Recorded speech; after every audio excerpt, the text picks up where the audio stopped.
Paz do Senhor Jesus, queridos e amados irmãos, eu quero louvar a Deus pela sua vida, quero louvar a Deus por estarmos aqui nessa live, nesta sexta-feira,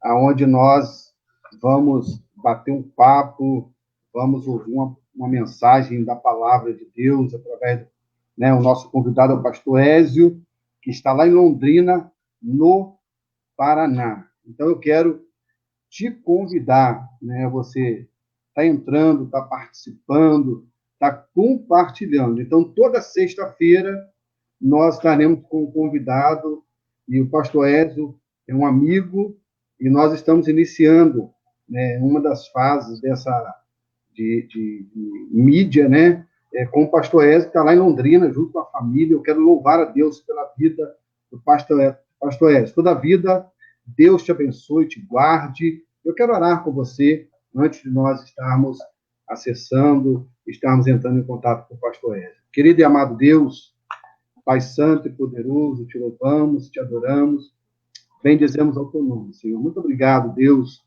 por esta noite, por esta sexta-feira, por este momento, Senhor, em que marcamos esta live. Todavia, pedimos ao Senhor que nos ajude, que nos dê graça em toda a situação em que estamos passando, tendo a plena convicção de que o Senhor é o Deus que está no controle de todas as coisas.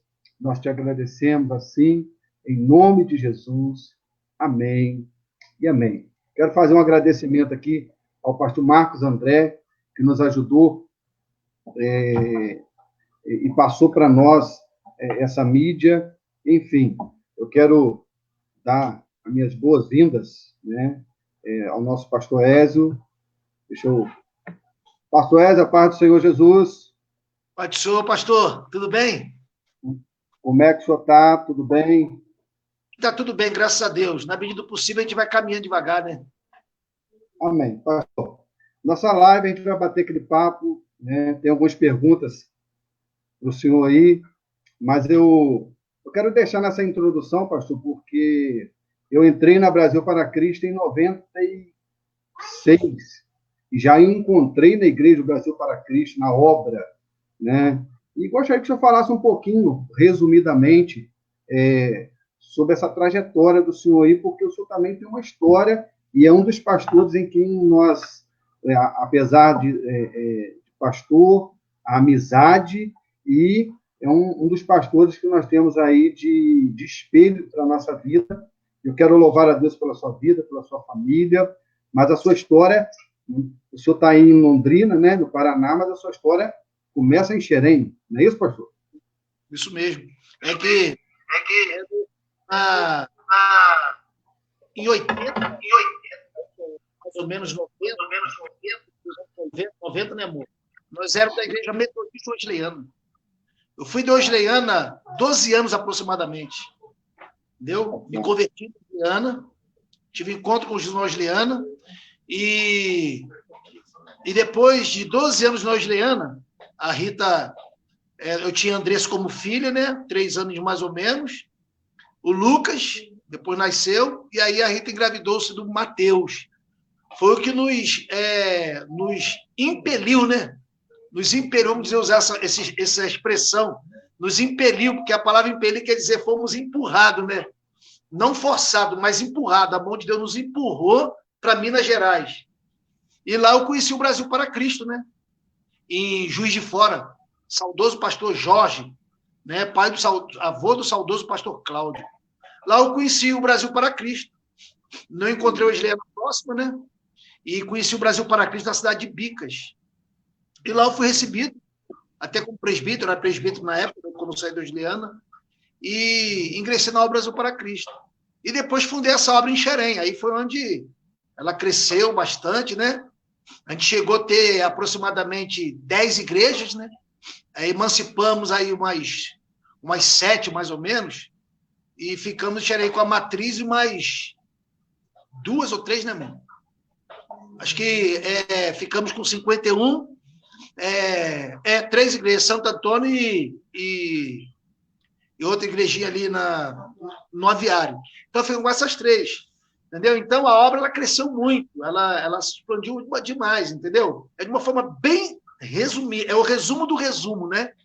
E a gente começou o Brasil para Cristo, uma obra maravilhosa, né? A gente foi muito bem recebido. Na época, o presidente da convenção era o pastor João Marcos Cândido da Silva, né? É nosso pastor presidente da convenção, e a gente trabalhou um período também na diretoria da nossa convenção e tudo mais, e militamos bastante ali, né, na obra, né? E hoje eu estou aqui no Paraná, porque eu vim para cá por aconselhamento médico, né? Uma orientação médica, devido a uma pequena crise de ansiedade, né? A gente teve que sair um pouquinho de cena, e nós estamos aqui no Paraná, passando uma temporada aqui no Paraná. O pastor Marcos Soares assumiu a igreja lá em Xerém, tá respondendo por mim lá, e eu estou aqui no Paraná. Mas hoje eu tenho 5 filhos, né? Eu falei que tinha a Andressa e o Lucas, né? Aí depois o Matheus nasceu, não sei que a dona Rita arrumou, né? Junto comigo, mas veio mais 2. Depois daí veio o Fabinho de quebra, né? Aí hoje a gente tem uma família de filhos aí, com 5 filhos, 6 com o Fabinho, filho de criação, os netos e tudo mais, e estou aí lutando na obra de Deus, entendeu? Essa é uma história bem resumida, mas muito bom. E através do Brasil, a gente conheceu muitos amigos abençoados, né? Como o pastor Marcelo, quando ia pregar ali em Cordeiro, né? No pastor. Aí eu conheci o Marcelo lá e tal. Hoje, um homem de Deus aí, ele sempre foi um homem de Deus, né? Hoje é como pastor e tudo mais. Somos amigos, né, Marcelo? Graças a Deus, né? Somos amigos lá, graças a Deus. Aquele amigo de eu frequentar a sua casa, às vezes, quando vou aí, me sinto em casa, sou muito bem recebido, né? E pastor Jerônimo, também, que é nosso amigo particular também, uma pessoa que te ama muito, né? E apesar que ele está com medo das máscaras da China, mas é meu amigo, né? Entendeu? E vou levando a vida, pô. A gente vai tocando o barco aí devagarinho, entendeu? Isso aí é a história. Pastor. Glória a Deus, pastor. Vida que segue, né, pastor?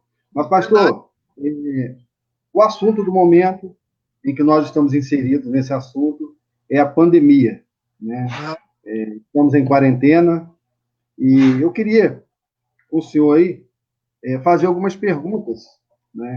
Já que estamos vivendo esse tempo aí de distanciamento, e a igreja hoje, ela se encontra, a igreja, lugar, 4 paredes, né? Porque a igreja, na verdade, somos nós, não é isso, pastor? Se encontra fechada, onde os irmãos se reúnem, acostumaram com isso, né? Mas, pastor, eu queria, já de imediato, como a igreja hoje, nesse momento de pandemia, de epidemia, ela deve orar? Como ela deve se comportar em oração? Pastor, a gente sabe que a igreja tem um chamado sacerdotal. O chamado da igreja é sacerdotal. A igreja, ela, quando Deus formou o homem como um adorador. O homem, ele sente a necessidade de adorar porque Deus colocou essa essência nele, de adorar.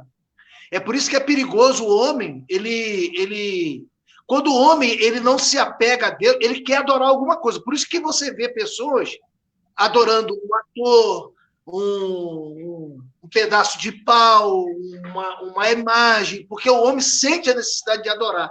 Isso. Só que há um perigo nisso, né? Porque quando você adora, aquele que está sendo adorado, ele se torna um Deus na sua vida. Se torna um Senhor na sua vida. Então, o homem, ele foi feito com essa essência de adorar. E essa questão de adorar também é uma função sacerdotal. Adorar e interceder. Só que quando Deus, antes do pecado, o sacerdote, a missão sacerdotal do homem era só adorar. Porque a intercessão, ela veio por causa do pecado. Se não houvesse havido pecado, se o pecado não tivesse entrado, não ia existir a necessidade de interceder. Porque a intercessão é por causa do pecado. A intercessão é porque você intercede por alguém para alguém ser guardado. Você intercede por uma pessoa porque está enferma. Você intercede por uma pessoa porque ela está desempregada. Quando você intercede por uma pessoa, é porque existe um mal e você não quer que esse mal alcance a pessoa, ou o mal já alcançou a pessoa e você está intercedendo a Deus para que esse mal se retire ou seja vencido. Então, a intercessão, ela existe por causa do mal. E o mal vem por causa do pecado. Então, se não existisse pecado, não existiria intercessão. Era só adoração. Então, é o seguinte, como o pecado entrou, aí nós temos a incumbência de adorar e interceder. Adorar para que o governo de Deus venha, para que nós sejamos governados pelo Senhor, para que Ele seja o Senhor da nossa vida. E a intercessão é para que o Senhor guerreie em favor, em função da nação ou da pessoa, enfim, que você está orando por ele estar intercedendo. Então é o seguinte, a postura da igreja, nesse período da pandemia, a postura da intercessora tem que ser, não pode parar. Porque às vezes a gente tira o seguinte, às vezes a gente entende que para eu orar eu tenho que estar no templo. Você entendeu? Para eu orar eu tenho que ir para o templo orar. Entendeu? Não é necessariamente isso. Ir para um templo orar. Porque o templo é o lugar onde a igreja se reúne. Porque se a gente fosse usar o termo certo, nós diríamos o seguinte, vamos ao templo hoje adorar? Vamos ao templo orar juntos? Quando nós vamos ao templo, nós vamos para um momento de comunhão e estarmos orando juntos. Entendeu? Então, ir ao templo. Só que a nossa pronúncia que a gente usa hoje é o seguinte, você vai à igreja hoje? Tem culto na igreja hoje? Não, tudo bem que é uma força de expressão que nós usamos. Só, lembra que você me fez uma pergunta com relação à eficácia do culto de libertação? Lembra disso? Lá embaixo eu pus uma resposta assim, que quando é uma palavra trazida, e é uma palavra que te leva a fazer um culto racional, a entender o que você está fazendo, existe eficácia por causa da palavra. Então é o seguinte, quando eu falo, vamos à igreja hoje, por uma força de expressão, mas eu, de forma racional, eu tenho conhecimento que eu estou te chamando para ir para o templo. Mas existem pessoas que não têm esse conhecimento. Acham que a igreja é lá, e a igreja está fechada. E a igreja está assim, está assada. E por conta disso, eu deixo de fazer um turbilhão de coisas que é para a igreja fazer, porque eu acho que a igreja é lá. Não, a igreja sou eu. A igreja somos nós. Então, não existe dificuldade de intercessão nesse período de pandemia. A igreja precisa orar. E a igreja precisa... o clamor da igreja não tem lugar específico para ela fazer essa oração. Não tem um lugar, assim, certo para ela orar. Quando a gente se retira para ir num monte orar, é porque a gente, muitas vezes, por diversas vezes eu fiz isso. Você idolatrar o monte, entre aspas. Você idolatra o lugar. Você acha que aquele lugar, Deus está ali, só está... Não. A gente vai para o monte para quê? Para se retirar, para estar a sós com Deus. Para ter um momento a sós com Deus. Entendeu? Não porque aquele lugar é mais santo do que o lugar onde eu estou. Então é o seguinte... eu acho que a postura da igreja na intercessão nessa pandemia, ela não existe dificuldade para isso. Ela pode interceder em casa, dentro do seu quarto, no seu carro dirigindo, entendeu? Davi, a Bíblia fala que Davi era um cara que ele orava deitado na cama. Não existe postura, posição, lugar correto de interceder. A igreja tem que assumir a função da intercessão. Ela já está no lugar de intercessão. Cristo já nos introduziu nesse lugar, que é o Santo dos Santos. Nós já fomos introduzidos ali. Lembra lá a visão de Jesus lá com o livro que ele pegou da mão do que estava sentado no trono? Ele era o único que podia pegar o livro daquele que estava sentado no trono. E quando ele pega o livro daquele que estava sentado no trono, houve um culto no céu. E aí o culto no céu, você observa que o culto no céu, os anjos diziam, digno é o que está sentado, digno é o cordeiro de ser adorado e tudo mais. Aí viu os anciãos, digno é o cordeiro e vinho, pá. Só o cordeiro que teve acesso ao que estava sentado ao trono. Aí depois, diz a Bíblia, que toda tribo, línguas e nações, os homens que estavam no céu, debaixo da terra, enfim, já citou a humanidade. É a igreja. Aí a humanidade já adorou assim, ó, digno és o que está sentado Digno és o Cordeiro e o que está assentado. Já cultuou o que estava assentado. Antes, nós não tínhamos acesso a ele. Então, essa passagem já nos mostra que Jesus abriu esse novo caminho, o véu foi rompido, ele já nos introduziu no lugar de intercessão. Então, a igreja, onde ela se posicionar para interceder, meu amigo, é a igreja. Você não tem visto aí vídeos de pessoas aí de joelho em frente a hospitais, nessa período de pandemia, de joelho no meio da rua e tudo mais. Esse dia eu vi um vídeo aí que tinha uma turma de gente em frente a um postinho aqui de Xerém, lá no Rio. Cara, que coisa linda, eu me arrepiava. É essa postura da igreja. Entendeu? Então, por isso que a igreja ela não tem que estar presa a templo, ela tem que entender que o Senhor está nos ensinando de que para eu interceder, é só eu assumir a minha postura de sacerdote. Porque eu já estou introduzido no lugar de intercessão, que é o Santo dos Santos, entendeu? Então não existe dificuldade. Posso interceder onde eu estiver. Pastor, pelo que eu entendi, a igreja, nesse momento, a forma de oração dela é de oração de intercessão, não é isso? Isso aí. Interceder. Isso aí. Agora, pastor, tendo a visão do pastor, né, humano, que está ali sempre no templo, como o senhor bem explicou aí, como pastorear em tempos de isolamento? A liderança, o pastor, como pastorear nesse tempo em que nós não podemos estar muito próximos, né? Como é que fica essa situação? O que o senhor tem a nos dizer? Então, o que acontece? Hoje, eu acho que se nós estivéssemos vivendo em umas décadas atrás, eu acho que teríamos um pouco de dificuldade por causa desse isolamento social, entendeu? Nós teríamos um pouco de dificuldade. Como hoje nós vivemos uma época que a tecnologia está altamente avançada, e nós estamos conversando, você está em Cordeiro, eu estou aqui no Paraná, nós estamos batendo papo, a gente pode até tomar um café junto, mas você tomar daí ou daqui. A única diferença é que eu não vou poder tomar esse café gostoso da Zilda, entendeu? E nem comer aquela comida deliciosa que ela faz, entendeu? Você tem que comer daí, eu comendo daqui. Aí fica difícil, né? Então, só isso. A única dificuldade é essa. Mas você pode entender que nós estamos interagindo, nós estamos batendo papo em tempo real. Entendeu? Ao vivo, em tempo real. E pessoas estão nos assistindo exatamente nessa hora. E, às vezes, aprendendo com a gente ou até ensinando a gente.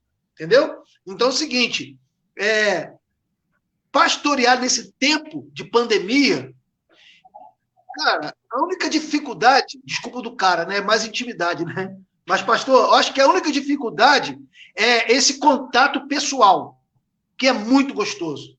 Estarmos juntos, apertar a mão, abraçar e tudo mais, ter tempo, a igreja se abraçar, ter comunhão e tudo mais, e cada um ir para sua casa e viver aquela comunhão de igreja mesmo, porque culto é comunhão. Culto não é um ajuntamento de gente cantando e cada um vai para... Não. Culto é para a gente se reunir, para se abraçar, para estarmos juntos, para ouvir as necessidades de cada um. Culto é para isso, o nosso culto é para isso. Nós precisamos entender isso, a igreja precisa entender isso. Então, dentro disso, a gente pode ter uma certa dificuldade, em parte, mas hoje nós temos a mídia na mão, nós temos a mídia, o termo que eu posso usar, me ajuda aí, Luquinho, que você... Não? E nós temos a mídia social nas mãos, entendeu? Hoje nós temos a internet, uma forma fácil de você poder interagir com as pessoas. Por exemplo, há quase um mês atrás eu fiz uma ceia e teve mais ou menos aproximadamente quase umas 800 pessoas participando da ceia. O que eu não alcançaria dentro do tempo. Entendeu? Eu alcancei mais pessoas e tem mais. Teve pessoas que tomaram ceia, que se reataram com o Senhor e tomaram ceia. Eu fiz uma live, foi na terça-feira, aquela live que eu fiz, orando por pessoas doentes e tudo mais, teve família que voltou para Jesus. Entendeu?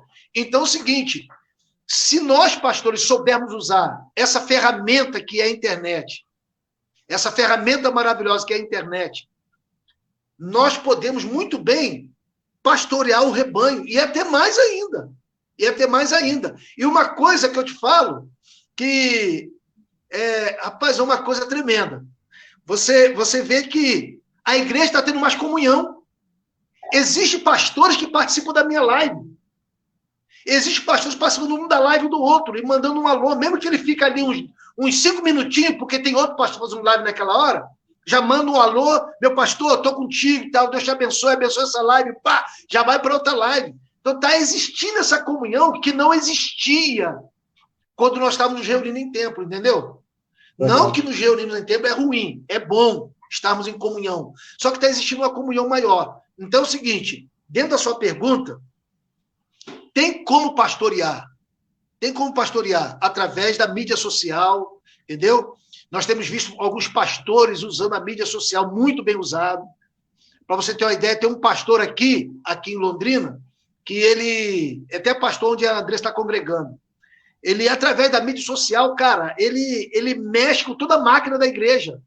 Ele chega e joga, olha, ele entra em contato com todos os irmãos, perguntando como vocês estão. Então, tem os líderes de célula que entram em contato, por exemplo, com a minha família. E aí, pastor Ezio, como é que o senhor está, a sua família? Estão precisando de alguma coisa? Estão precisando de pagar alguma conta? Tem condições de pagar? E aí ele faz esse ajuntamento e leva para o pastor. E o pastor pega, faz um levantamento de quanto que ele tem que levantar financeiramente. E aí ele entra, através da mídia social, ele faz uma postagem dentro de uma campanha financeira que ele faz para levantar esse recurso para ajudar essas famílias. Ele está pastoreando. Entendeu? Então é o seguinte, o que não pode acontecer é a gente, por causa dessa pandemia, começar a sentir dificuldade e não usar essas ferramentas bem usadas, entendeu? Aí não é legal. Aí o rebanho fica disperso, aí é perigoso.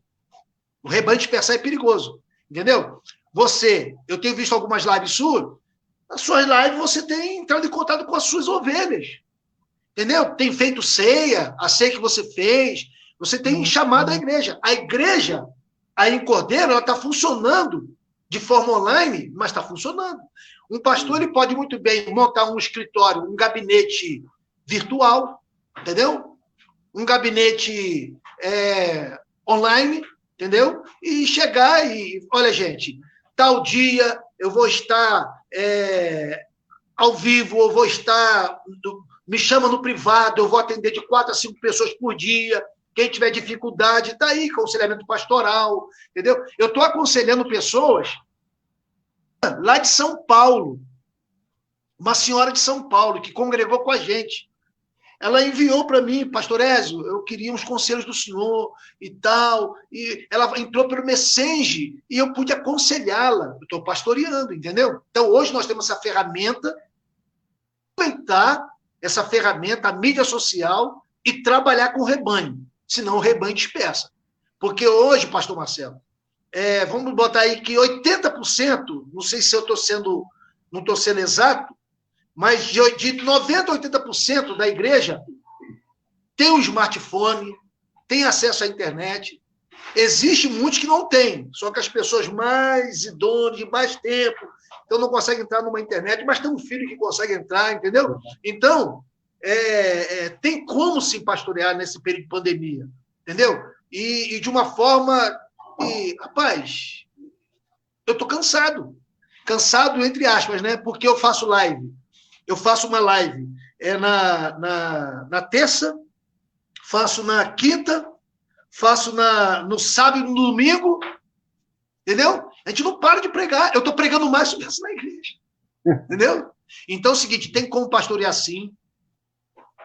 O que o senhor fez, o senhor me chamou para um bate-papo, pastor, tem uma ferramenta boa para a gente usar. O pastor Marcos André passou para mim. Vamos fazer um bate-papo. Olha que coisa gostosa. E outra coisa, nesse bate-papo, tem pessoas assistindo e contribuindo, ouvindo e aprendendo, sendo arrebanhado. Tá? Então, eu acho que tem como pastorear sim, não como pastorear em templo e tal, essa coisa toda. Sabe por que as pessoas têm dificuldade, pastor Marcelo? É porque nós nos tornamos um povo templário, entendeu? Um povo templário, um povo que... não, não sei o quê, tem que estar na igreja, tem que reunir na igreja. Por exemplo, a minha filha, anteontem, ela participou de um culto de família através da mídia social. Eles entraram lá, não sei se foi no aplicativo Zoom, que pode participar mais de 100 pessoas, num momento só. Entendeu? E aí, quem quiser a palavra, é só apertar o microfonezinho que ele já entra na palavra e tal. Então, foi um culto. Ela participou de um culto de pessoas lá em Xerém, e ela aqui, entendeu? E ela conduziu o culto, ela pregou, ela abençoou, entendeu? Então, tem como sim. É porque eu quero dizer para você que Jesus está ensinando muito a igreja nesse período de pandemia, está disciplinando a igreja, está ensinando a igreja que ser igreja é independente de tempo, entendeu?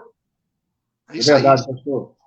E a gente tem experimentado dessa Pastor Marcelo, o Sim. Lucas está perguntando aqui. Pergunta ele aqui, Luquinha. Fica melhor? Não tem problema não, pode perguntar ele aqui. Parece aí, Luquinha. Ô, pastor, é que no Facebook está sem a opção de compartilhar. Eu não sei se o senhor consegue ir em editar. Eu acho que é só em editar e colocar em público, porque deve estar só para os amigos. Se colocar em público, vai aparecer a opção para a gente poder compartilhar e aumentar a interação. Não sei se o senhor consegue. Tá, eu tenho que ir em algum lugar aqui que eu estou com medo de mexer e dar... Só quem é amigo dele consegue. Uhum. Eu entrei pelo meu, a gente vai... Eu vou estar pedindo alguém para ver para mim, pastor, mas a gente vai estar vendo se gera, porque eu acho que a opção de compartilhar... Pastor, eu não estou ouvindo a sua voz. Está sem áudio. Vê se melhorou. Está sem áudio ainda. Está sem áudio? A Bruninha. Melhorou, pastor? Vê.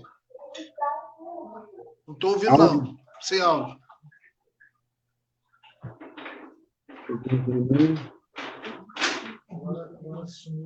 Vê, pastor. Estava precisando de enviar, de compartilhar pelo mês, agora nem isso. Melhorou aí, pastor? Está me ouvindo? Colocar, tirar de amigos e colocar em público. Tá. Mas será que ele consegue fazer isso lá? Está me ouvindo, pastor? Me ouviu? Aqui, ó, eu não sou amigo dele. Quando eu entro no dele, ó, esse conteúdo não está disponível. Não posso ver. E se compartilhar pelo seu, já aumenta o... É porque eu divulguei, né? Divulgou. Aí quem não é amigo dele vai no Facebook dele, não aparece disponível. Então o que ele tem que fazer? Ele tem que ir em editar naqueles três pontos. Ele tem que ir no perfil dele. Pastor, o senhor tem que ir em editar e colocar. E colocar para. Compartilhar em público. Que no momento só os seus amigos estão vendo. Para que o pessoal também, que eu enviei, pudesse assistir também. O senhor de editar a publicação, editar. Aí vem aqui. Tá. O senhor tem que editar a publicação e editar e botar compartilhar em público.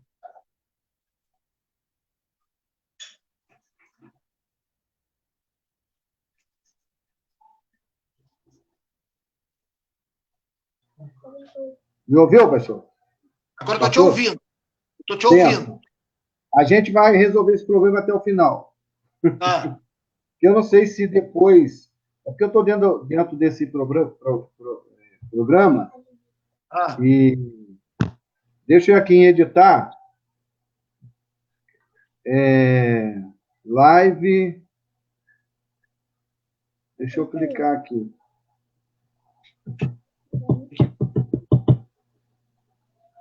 Colocar em editar. Isso, você vai na própria live, coloca em editar. Aqueles três pontinhos do lado, em cima.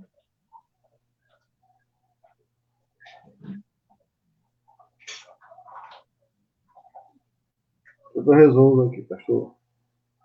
Marcelo.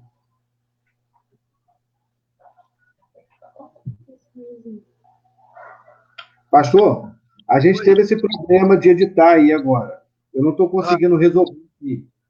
Mas a gente vai desenrolando e vai resolvendo. Pastor, deixa eu te fazer outra pergunta.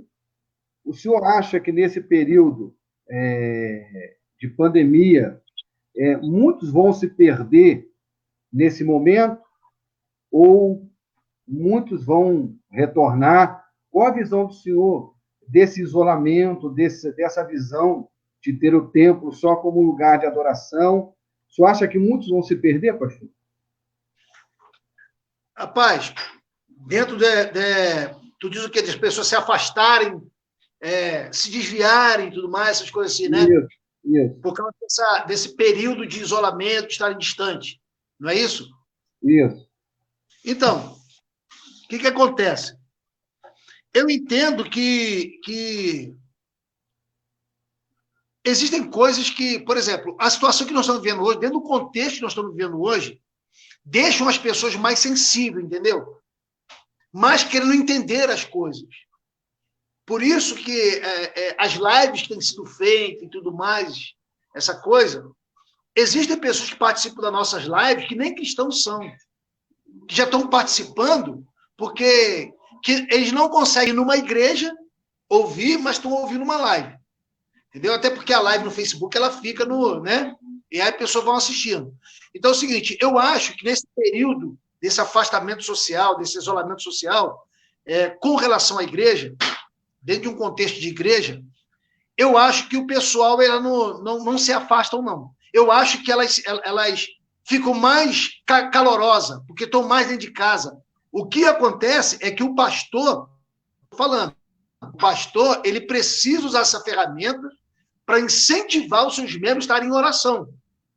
Colocar no coração deles, olha, gente, esse isolamento que nós estamos vivendo, essa quarentena que nós estamos vivendo, tudo isso é por conta de uma situação terrível que o mundo está vivendo, que o Brasil está vivendo. Então, agora que a igreja tem que se mostrar, independente de tempo ou não. Aí que entra o ensinamento pastoral.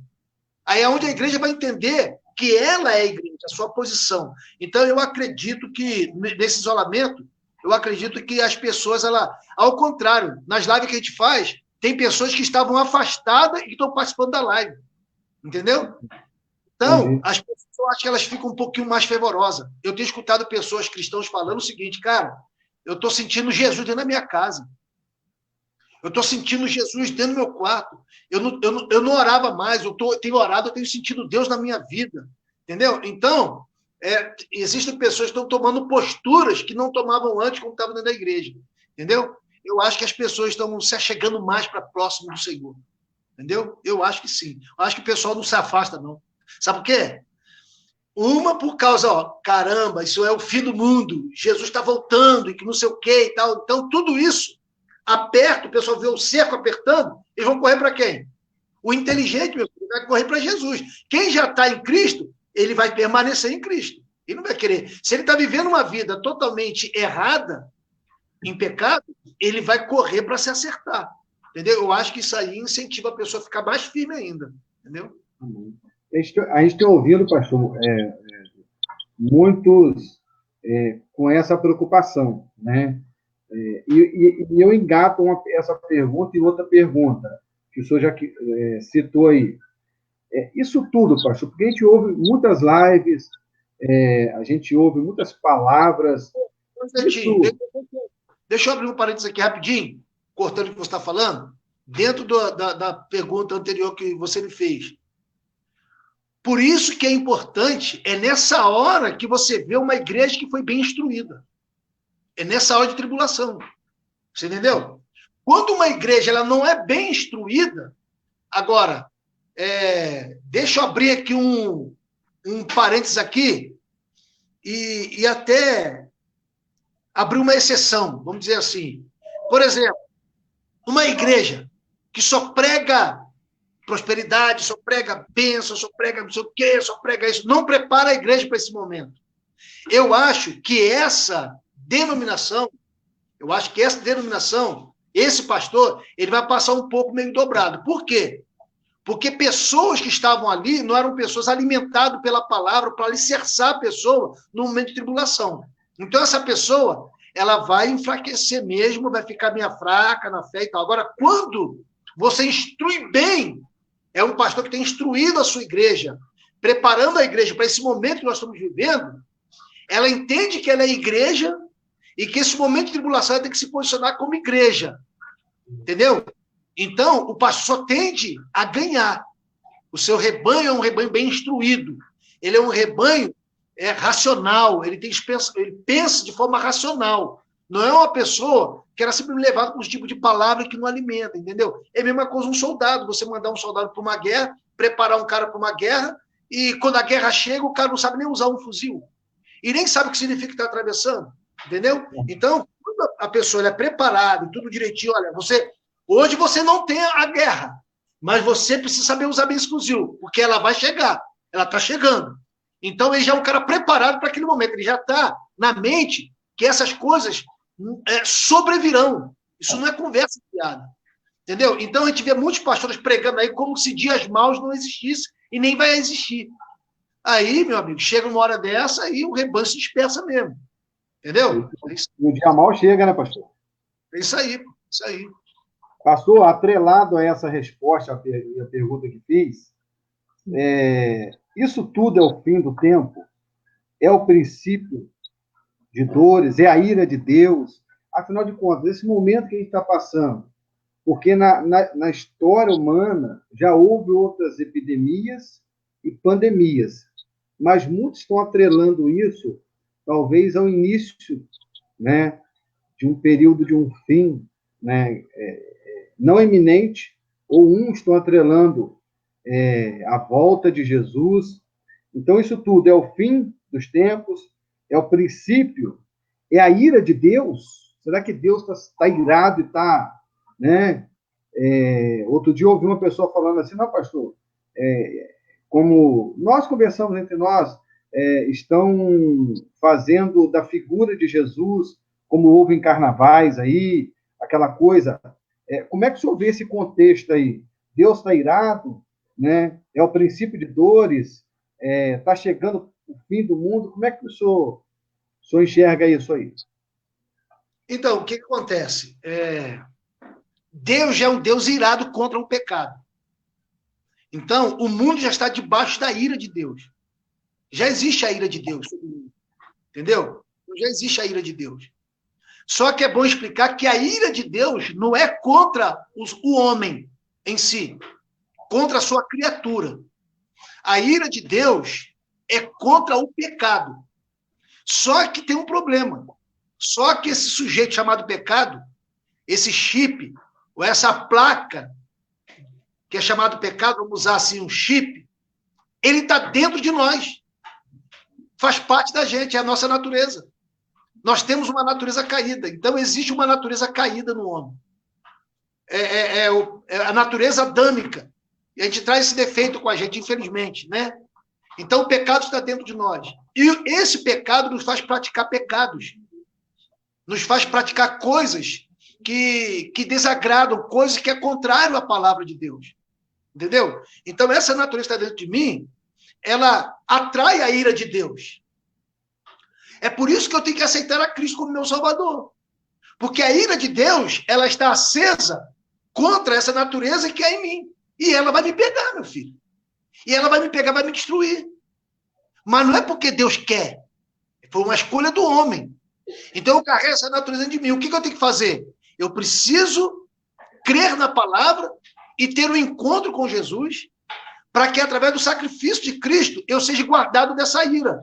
Por quê? Porque a morte de Cristo ela foi propiciatória. Propiciatória. Então, quando se fala de propiciatória, é alguém que se põe no teu lugar, alguém que se... É como se alguém que se coloca como um para-raio. Jesus ele é como se fosse o nosso para-raio. Então, quando a ira de Deus vem contra o homem, ela encontra Jesus. Jesus já sofreu a ira na cruz. Então, a morte dele foi propícia para nos livrar da ira de Deus. Então, é o seguinte, Ézio, o pastor Marcelo, você está dentro da sua casa. Só que dentro da sua casa, a minha ira está acesa contra ela. A minha ira está acesa contra ela. A minha ira está vindo contra a sua casa. Então, você precisa... Não vê a passagem do profeta Ezequiel? Quando você vê que a espada está vindo sobre a terra, e a espada atingir o pecador e matar o pecador no seu pecado, e você não avisá-lo, e ele morrer no seu pecado, eu vou cobrar o sangue dele de você. Mas se ele se der por avisado, se ele for avisado e não se der por avisado, aí eu vou cobrar o sangue dele sobre ele. Entendeu? Então é o seguinte, Deus, ele avisa, olha, a minha ira está acesa contra o pecado. Mas eu tenho um antídoto, eu tenho uma saída. O meu filho. Se vocês se esconderem em Cristo, ele é o nosso refúgio, a minha ira, ela não vai te atingir. Você não vê lá no Egito o sangue nos umbrais das portas? A ira de Deus, meu filho, veio. Ia pegar todos os primogênitos, entendeu? Mas onde estava o sangue do cordeiro, do sacrifício propício, a ira de Deus era aplacada. Não atingia aquela casa. Então a ira de Deus está acesa sobre toda a humanidade, sobre o mundo. Quando eu falo mundo de pecado, sobre o pecado. Só que ele nos deu uma saída, ele nos ama tanto que ele nos deu uma saída. Jesus. Entendeu? Então é o seguinte, a ira de Deus já está acesa. Agora, o que nós estamos vivendo hoje, tudo isso é por conta das atitudes do homem. Infelizmente. E eu vejo isso também como, Deus ele usa isso também como uma disciplina, né? Uma disciplina da aliança. A disciplina da aliança. Porque sempre quando Deus levantava profetas, ele levantava... Hoje tem um montão de profeta, né? Profeta levando profetizar carro, casa, e essa coisa toda, né? Mas profeta só aparecia em tempo de crise. Profeta não aparece em tempo de bonança. Profeta só aparece em tempo de crise. E profeta não tem boa vida, não, filho. Profeta não profetiza nada que venha beneficiar a ele ou beneficiar a B. O profeta, ele aparece para chamar o povo de volta à aliança. E o profeta aparece só profetizando coisas que vão acontecer, coisas ruins. Ou em época de coisas, não vê Jeremias, quando profetizou para Israel, o cativeiro em Babilônia. E os demais profetas que profetizaram momentos ruins que viriam acontecer, ou dentro já do cenário de coisas ruins que estavam acontecendo. Mesma coisa hoje. Então, Deus, ele permitiu que esse mal sobreviesse, para que, através disso, as pessoas pudessem se voltar para ele. É a disciplina da aliança. Tem que se voltar para ele. Ô, pastor Marcelo, você há de convir que as igrejas andavam muito desunidas, cara. O povo de Deus estava largado, desunido, o povo não queria saber de mais de nada. O povo não queria saber de se unir. Volta a falar, as nossas lives, tem pastores participando, cara. Meu amigo, quando eu reuni a igreja, o Brasil para Cristo, e fiz um culto de 5 horas da tarde às 7 da noite, e eu saí com mais de 300, 400 pessoas dentro do templo, fomos direto para uma Assembleia de Deus, participar do culto às 7 horas com os irmãos, aquilo foi uma explosão na cidade de Xerém. Porque o povo não está acostumado a ver aquilo, entendeu? E aí o seguinte, essas coisas que vêm acontecendo nos une mais, nos traz mais para perto, entendeu? Acende mais esse fogo de comunhão, de união, de unidade, tá? Agora, se é o fim do mundo, é isso aí.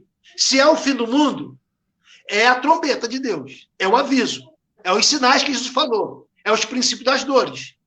Quando se perguntaram para ele, quando há de acontecer isso? Quando ele falou assim, olha, eu até abri aqui, ele, porém, lhes disse, não vede tudo isto? Em verdade vos digo que não ficará aqui pedra sobre pedra que não serão derribadas.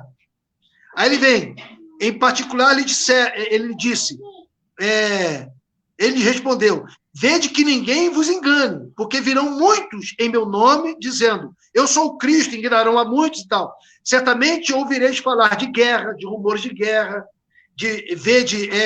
nos que vos... E não vos assusteis, porque é necessário que assim aconteça. Mas ainda não é o fim. Ainda não é o fim. São princípios das dores. Então, o que eu acredito? Para encerrar essa pergunta, o que eu acredito? Eu acredito que nós estamos vivendo um momento da contração do parto, daquela contração que é de 9 minutos, sabe? Já está tendo dilatação. Para nascer alguma coisa. O filho está chegando, entendeu? E a dor é terrível. A Rita teve 5. Teve 4 normal e 1 de cesariana. Ela sabe o que eu estou falando. A irmã Zilda também sabe do que eu estou falando. Né? Então, a mulher que deu à luz uma criança sabe da dor que é. Sabe da tribulação que é. Sabe da pressão que é. Mas quando nasce, que alegria. Entendeu? Então, o que eu estou querendo dizer? Está se avizinhando, com certeza, o momento glorioso da igreja. Eu tenho certeza. Isso são sinais que antecede Jesus buscar a sua igreja. Entendeu? Ele vem buscar a sua igreja. Eu, pelo menos, eu acredito que a igreja ela vai passar pelos princípios das dores, mas ela será tirada antes da grande tribulação. Eu acredito assim. Entendeu? Esse é o meu jeito de crer e respeito qualquer um que crê de outra forma. Mas eu acredito que a igreja ela será tirada, né? Mesmo que ela não seja tirada de forma súbita ou de forma secreta. De repente, eu posso não acreditar num arrebatamento secreto, ou porque eu tenho estudado sobre isso, ainda vou pegar muito ainda a respeito disso, tá? Mas do arrebatamento, de tirar a igreja antes da tribulação, da grande tribulação, eu creio que Jesus vai levar a sua igreja com ele, tá? Para guardar esse momento difícil, para voltar com ele para o milênio. Eu creio assim, tá? Então eu acredito, para encerrar a minha pergunta, a minha resposta, eu acredito que nós estamos vivendo o momento da contração do nascimento de uma criança, como disse Jesus. As coisas estão se apertando, pastor Marcelo. Você vê que as coisas estão mais apertadas. Lugar que nunca tremeu terra, já tremeu. Eu era moleque, eu acreditava, não, fica tranquilo, no Brasil não tem minha terra não, porque tem formiga. Você já ouviu falar isso? A formiga faz a terra respirar porque faz aqui na terra. Né? E hoje a gente entende, né? Que essas placas tectônicas que Deus, quando quer, movimenta ela mesma. Entendeu? E ela se movimenta também, às vezes, de forma natural e, às vezes, por provocação do homem. Né? Da forma que o homem tem vivido, da forma que o homem tem explorado a terra. Eu conversei com um especialista, ele falou que quando se cava petróleo, isso deixa um vácuo debaixo da terra, entendeu? Debaixo das placas. Aí tem, quando saca todo o petróleo dali, ali fica como se fosse uma bolsa vazia. Tende a coisa descer. Quando desce, é onde mexe com as placas e tudo mais e tal. E a gente sabe que terremoto tem acontecido em lugares que nunca aconteceu, e isso é o aviso. Jesus está dizendo, olha, vocês ficam observando, tá? Agora, dentro de um estudo, a gente vai entender que algumas coisas que Jesus falou aqui estava atrelado também com relação à invasão de Jerusalém pelo general Tito, e aquela coisa toda. Aí vem atrelado também a profecia de Daniel, né? Do iníquo que aparecia, profanaria e tal, a desolação, aquela coisa toda. Aí sai só mais um tempo mais para a gente esmiuçar mais isso. Mas eu acredito que é o momento de maior dor do parto, que Jesus está chegando a qualquer momento para buscar a sua igreja. Eu acredito nisso. Entendeu? De qualquer maneira, pastor, é um sinal. É um sinal. Eu acredito. É um sinal. Pastor, para a gente encerrar a fase de perguntas, como o senhor espera a igreja pós-pandemia? Cara, tu fez uma pergunta que eu vivo pensando nisso. Esses dias eu estava comentando sobre isso. A igreja que não mudar nesse período de pandemia, quando voltar ao templo para adorar, vou te falar uma coisa, eu tenho certeza que parte dela, uma boa parte dela vai voltar mudada. Vai voltar mudada. Vai voltar entendendo o que é ser igreja. Porque o tempo todo, na primeira live que eu fiz, se não me falha a memória, eu falei sobre a disciplina. Deus está disciplinando a igreja. Essa disciplina é num contexto de ensinar. Não é uma disciplina severa. Não, ele está aproveitando. Deus, ele pega o momento de tribulação, ele usa o momento do mal para ele poder realizar os seus planos, os seus desígnios.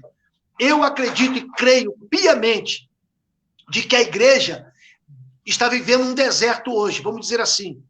E Deus nos leva ao deserto para nos falar de amor. Deserto não é o diabo que nos leva para o deserto. Não. Quem nos leva para o deserto é o próprio Deus. O diabo, ele quer nos tirar do deserto, é o contrário. Quando o Espírito Santo levou Jesus ao deserto para tentá-lo, para ser tentado, para preparar ele para o ministério dele, os 3 anos finais de vida dele, quando o Espírito Santo leva ele, ele estava sendo treinado. Quem apareceu querendo tirar ele daquela situação que o Espírito Santo tinha colocado ele? O diabo. Então, o diabo, ele não quer te ver nesse deserto que Deus quer te levar. Por que Deus nos leva ao deserto? Para nos falar de amor, para revelar sua paternidade, para mostrar quem é ele. Porque você só vai entender o coração de um pai no momento de crise.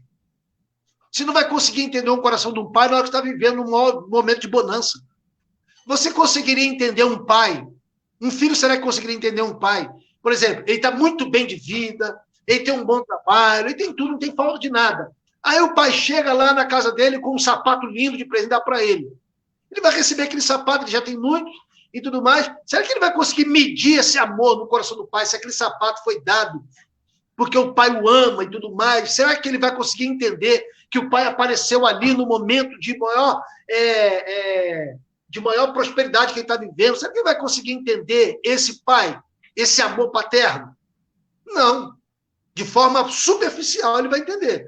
Agora, se ele estiver no momento mais difícil da vida dele, no momento mais obscuro da vida dele, aí o pai vai lá na porta, bate na porta. Quem é? Sou eu, filho, papai. Olha, pai, que isso? Papai veio trazer um presente para você. Papai veio trazer provisão para você. E quando o pai entra, como que um filho desse vai ter um pai desse? Olha, o meu pai é um paizão, porque na pior hora da minha vida ele não me deixou. Nos momentos que eu pensei que ia perecer, ele estava comigo. Então, Deus nos leva ao deserto para revelar essa paternidade. É o que ele fez com Israel no deserto. Entendeu? Então, é o seguinte, dentro da pergunta que você fez, com certeza, tem pessoas que têm milagres para contar. Com certeza. Vai ter pessoas na igreja que vai ter milagres para contar. Não viu aquela velhinha? Não sei se você viu um vídeo que viralizou aí, de uma senhorinha contando para a filha dela que Jesus abraçou ela. Viu esse vídeo? Então, sim, ele me abraçou e não queria me largar, não. Ele é muito bonzinho, ele é lindo, que não sei o que e tal. Muitas pessoas vão ter testemunho para contar. A Andressa, minha filha mesmo, falou que dentro da casa dela estava sentado no quarto e ela começou a conversar com Jesus. Ela sentiu a cama baixar assim. Jesus sentou do lado dela. O Noah, meu neto, de 4 aninhos, 5 aninhos, começou a chorar do nada. Porque estava sentindo Jesus ali. Entendeu? Então é o seguinte, como esse povo vai voltar para a igreja? Vai voltar mudado. Os cultos vão ser diferentes. A postura de adorar vai ser diferente. A postura de entender as coisas de Deus vai ser diferente. Porque pregador de agenda que ganha para ir na igreja, estão com a agenda tudo parado, filho. Igreja que acha que sobrevive só com movimento, está tudo parado. Quando a igreja voltar, uma igreja madura, com maturidade. Prestar um culto racional a Deus. Eu acredito que a volta da igreja, depois da quarentena, vai ser algo diferente. Eu tenho certeza. Vai ser um explodir de glória. Vai ser um explodir, vai ser uma apoteose de glória. Aleluia, eu creio nisso. O primeiro culto com todo mundo reunido, com o pastor pregando um sermão, ungido. A glória de Deus vai tomar a igreja. Essa é a hora do pastor retomar a rédea da igreja. O pastor que perdeu a rédea da igreja, eu acho que essa hora é a hora que Deus está devolvendo na mão dele a direção do rebanho. Aqui, Ezio, o rebanho é meu, mas você está conduzindo ele por enquanto. Tá aqui, eu te devolvo a rédea. Quando voltar ao templo para cultuar, eu vou entender que eu sou igreja. E isso aqui é templo, isso aqui é parede. Eu sou a igreja. A glória está aqui porque eu estou aqui. Eu, quando saio, a glória sai comigo. Entendeu? Então, eu acredito, quando tiver o primeiro culto, todo mundo reunido, meu amigo, aqui, se tiver pregação, a glória vai descer. Eu acredito no retorno de uma igreja diferente. Eu acredito nisso. Tá? Também, pastor, eu tenho essa impressão. Creio nisso, torço para isso, e até os sermões. Eu acredito. Pastor, para nós terminarmos dentro, senão a gente fica aqui ouvindo o senhor, que é uma bênção, né? E eu vou dar aí alguns minutos para o senhor. O senhor deixa uma mensagem para o nosso povo, mais para frente a gente vai aprimorar.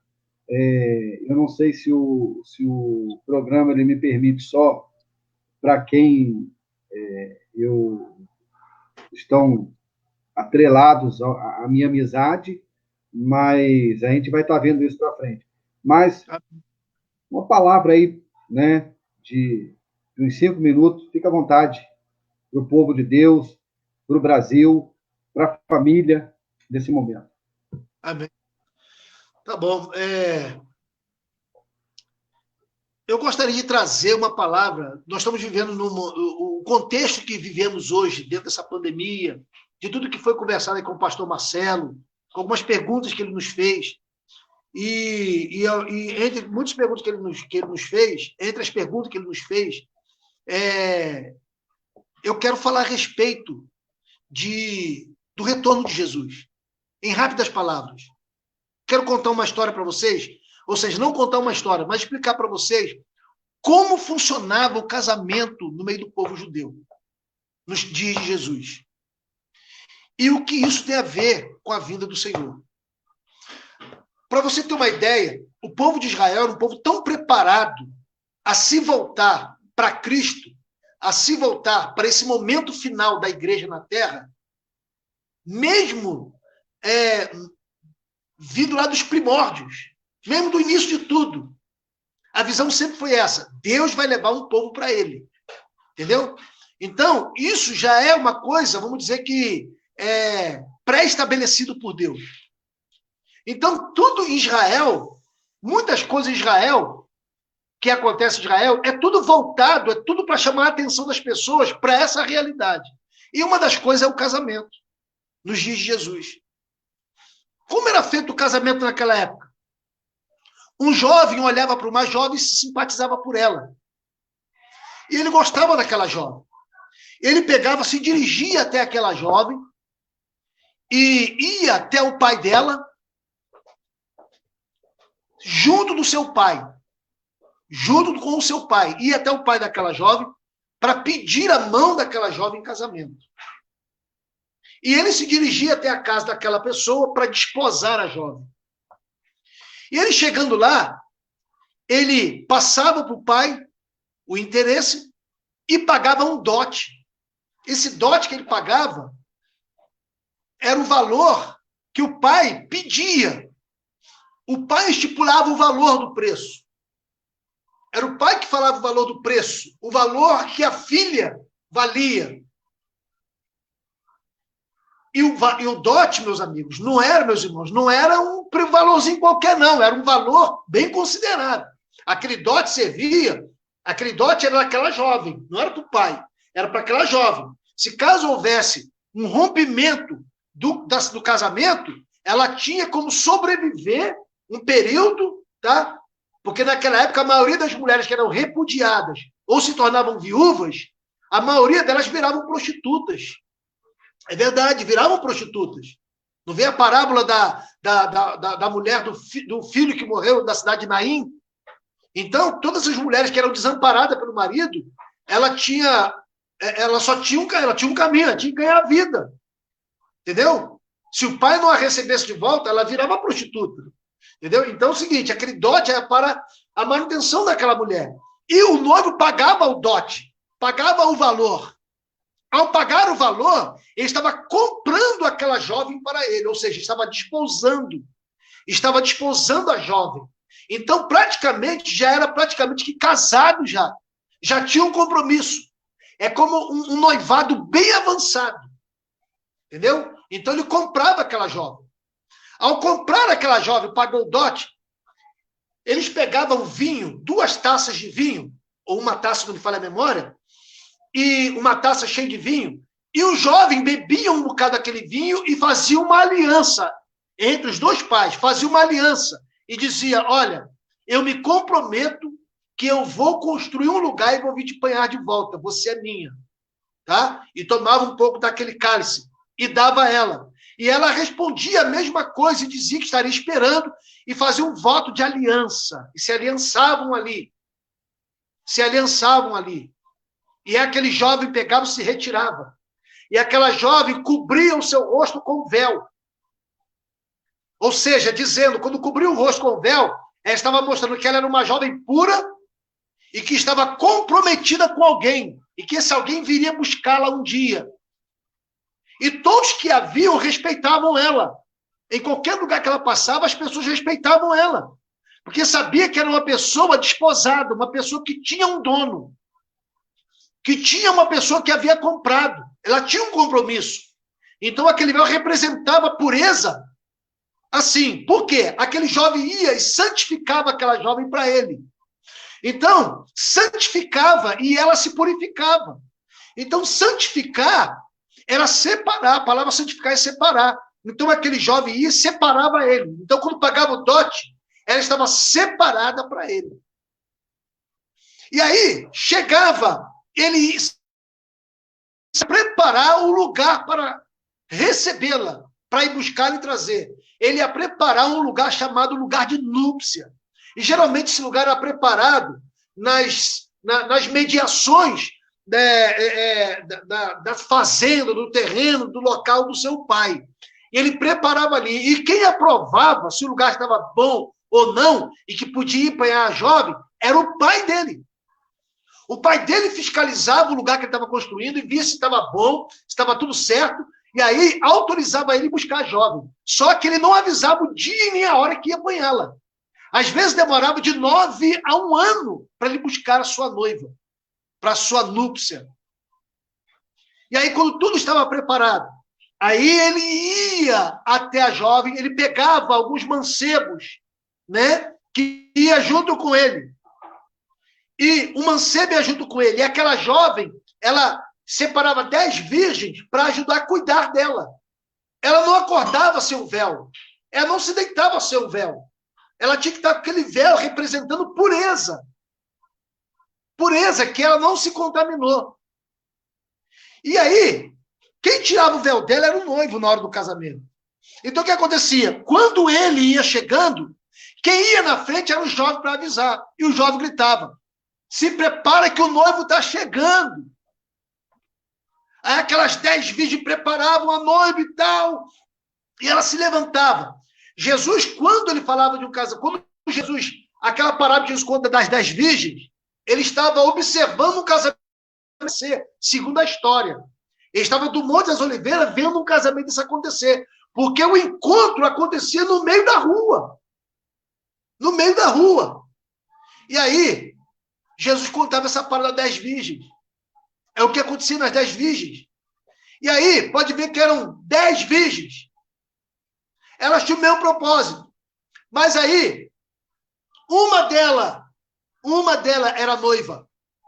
Uma delas era esposa, que é a igreja. A esposa de Cristo, ela é composta de uma comunidade. A igreja de Cristo é composta de vários membros. Mas a noiva, a esposa, é uma só. Mas ela é formada em uma multidão de pessoas. Você entendeu? Então, o que acontece? O que isso tem a ver com a vinda de Jesus? E aquele noivo que preparou a estalagem ia buscar a noiva. E o noivo e o mancebo gritava: aí veio o noivo. Ela se preparava e saiu ao encontro do noivo.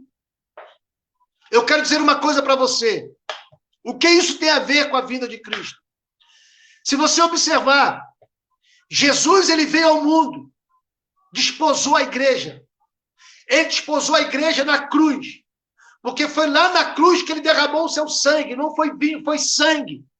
Aquele jovem, depois que pegava aquela moça, levava para a sua estalagem. E a festa de casamento demorava 7 dias. Olha só uma coisa. Durante aqueles 7 dias de núpcia, aquela jovem, ela perdia sua virgindade. O seu esposo a conhecia. Logicamente, se ela era virgem, sangrava. E ele apresentava o sangue, mostrando a pureza da jovem. E aí consumava o casamento. Aí o casamento era consumado. Não foi diferente com Jesus. Jesus desposou a noiva no Calvário. Jesus pagou o preço do Calvário. A noiva de Cristo, a igreja, ela já havia perdido essa pureza lá no Éden. Mas Jesus sangrou no lugar dela. Ele amou tanto que ele sangrou no lugar dela. Ele fez uma aliança de sangue com a igreja. E desposou a igreja no Calvário. E antes, ele ainda disse, antes dele, ele falou assim, olha, eu vou para o meu pai preparar lugar. E voltarei outra vez para levar vocês para mim mesmo, para que onde eu estiver, estejais vós também. Então, na verdade, nós somos desposados com Cristo. Já nos casamos com Cristo, em parte. Mas o casamento será consumado, porque ele vem nos banhar. há uma promessa que ele vem buscar a noiva. Ele vem nos apanhar, vem nos buscar. E esse momento está chegando. Porque os sinais estão avisando. E ele deixou algumas dicas para a gente ficar atento. Para a noiva ficar atenta.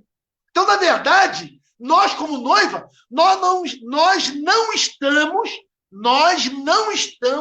numa posição de espera do Cordeiro. Nós não estamos esperando Jesus voltar. Nós já estamos numa marcha nupcial. Se você observar, nós já estamos numa marcha nupcial. Pastor, por que o senhor fala isso? Porque se você for ver, a Bíblia fala que a Jerusalém, ela está vindo já endereçada em direção à terra. A Jerusalém já está vindo. E sabe quem está vindo nela? Jesus, o Cordeiro. A Jerusalém foi preparada. Ele está vindo. E a igreja está indo ao encontro. O Espírito Santo, profeticamente falando, já está conduzindo a igreja em direção ao noivo. Nós estamos numa marcha nupcial, meu irmão. Jesus está vindo, aquele que desposou a igreja na cruz, aquele que pagou o dote, pagou o preço lá na cruz, e um preço caro, e o valor do preço, quem deu foi o próprio Pai, era um preço muito alto, ele pagou esse preço, não foi com prata nem com ouro, foi com sua própria vida, ele nos comprou, ele pagou esse dote, e ele, aleluia, está chegando para nos levar para si. Então, eu quero deixar essa palavra para você. Estejam preparados, igreja. Independentemente se você está reunindo em templo ou não. Porque o templo de pedra é um lugar onde nos reunimos para ter comunhão. Mas a igreja, o verdadeiro templo, somos nós. O templo de pedra é como se fosse um odre que guarda o vinho novo. E o vinho novo somos nós, a igreja. Então, amados, estejam preparados. Estejam atentos. Tudo isso que está acontecendo são sinais de que o noivo está chegando. O Espírito Santo todos os dias está bradando para a igreja. O noivo está chegando. Aí vem o noivo. Preparem-se, preparem-se. O noivo está chegando. Eu preciso estar com a minha lamparina acesa, a minha luz acesa. Eu preciso ter suprimento suficiente para suportar o momento dessa marcha nupcial. O cansaço bate, o esgotamento bate. O desânimo vem, mas vamos rompendo. Ele está chegando. Mantenha a sua pureza. Não deixe nada manchar as suas vestes. Amém? Fica com essa palavra. A qualquer momento, nós estaremos indo com Cristo. O noivo guardava a noiva. 7 dias de núpcia com a noiva. A Bíblia fala que quando nós fomos levados, nós vamos entrar na boda do Cordeiro. E a boda do Cordeiro, nós vamos ficar 7 anos. 7 anos. Enquanto estivermos 7 anos com o Cordeiro, consumando o casamento, sendo preparada para governar com ele, para reinar com ele, o mundo estará em tribulação. Mas nós, a noiva do Cordeiro, estaremos sendo guardado ou levado com Cristo. Então, guarde essa palavra, no nome de Jesus. E outra coisa, esteja atento assim, mas não se acomode, não. Ah, Jesus vem buscar, então eu só tenho... Não, ele nos deixou, antes de nos levar, ele nos deixou para que nós preparemos e fomos atrás de muitos que estão perdidos.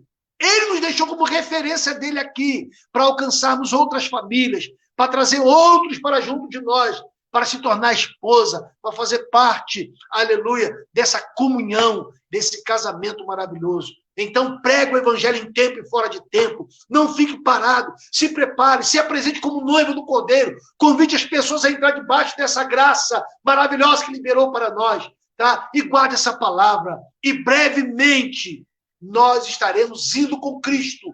No nome de Jesus Cristo.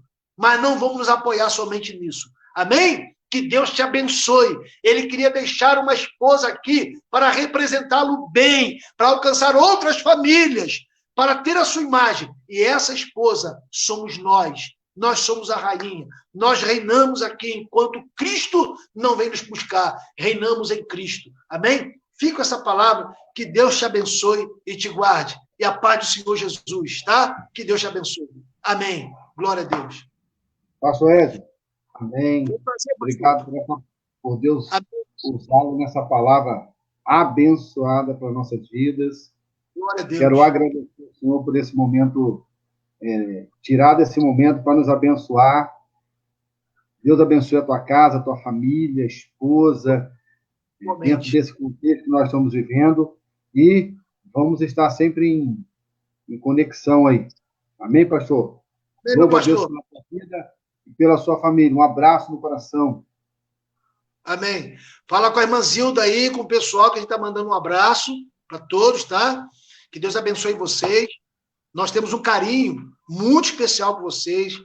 É uma aliança que o Senhor nos aliançou de uma forma tão maravilhosa que o nosso sentimento é um sentimento que vai muito mais além de amigo, né? A gente tem uma consideração muito grande por vocês, tá? E fala com a irmã Zilda que a gente está mandando um abraço para ela. A Rita manda um abraço para ela, que é sua abençoada. Fala com o Canhão, que eu mandei um beijo para ele.